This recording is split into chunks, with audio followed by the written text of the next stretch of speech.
তো নমস্কার বন্ধুরা, কেমন আছো তোমরা সবাই? তো দেখো, এটা রাধাবল্লভ মন্দির। আর এই যে সামনে একটা নতুন রামের মন্দির হয়েছে। এই যে হনুমানজি, রাম ঠাকুরের মন্দির। এই যে মন্দিরের নাম শ্রী রঘুনাথ জগন্নাথ মন্দির। তো এখানে কিন্তু দুটো ঠাকুর আছে, একটা জগন্নাথ দেব আর দ্বিতীয় আমাদের প্রভু শ্রীরাম।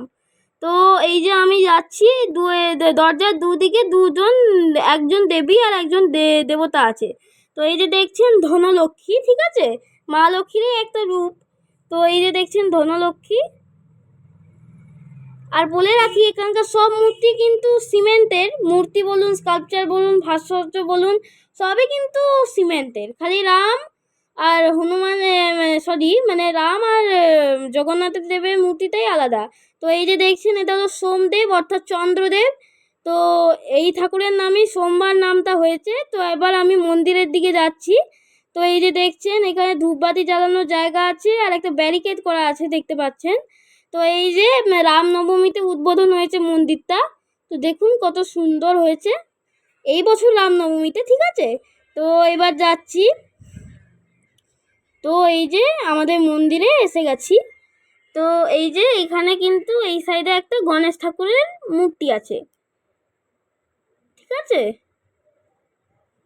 সব মূর্তি কিন্তু সিমেন্টের, কিন্তু খুব সুন্দর লাগছে দেখতে, খুব সুন্দর ফিনিশিং।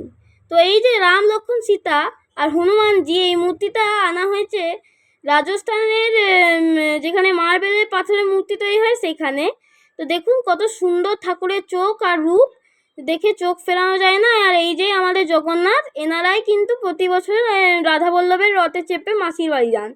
তো এই যে এটা হলো রাম লক্ষ্মণ সীতা হনুমানজির মূর্তি। তো এই যে দেখুন যে ছোট্ট রামলালা এবং গোপালও আছে কিন্তু সঙ্গে, যে জগন্নাথ বলরাম সুভদ্রা।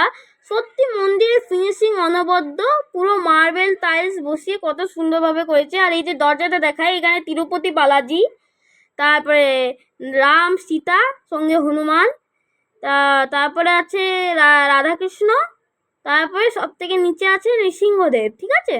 তো এইগুলো বলে রাখি যে কাঠের দরজায় কিন্তু এগুলো করা কত অনবদ্য।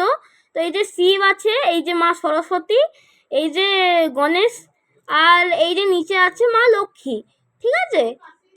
তো এই যে আছে পুরো ঠাকুরের গর্ভগৃহটা দেখুন কত সুন্দরভাবে সাজানো গোছানো।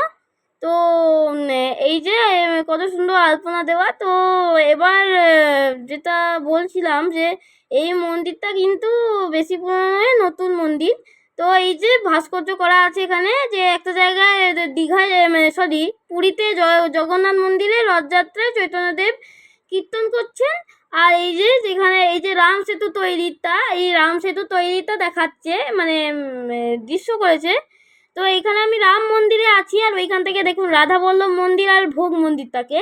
তো তোমাদের কেমন লাগলো ভিডিওটা অবশ্যই কমেন্ট বক্সে জানাবে, আর লাইক করে পাশে থাকবে। ধন্যবাদ।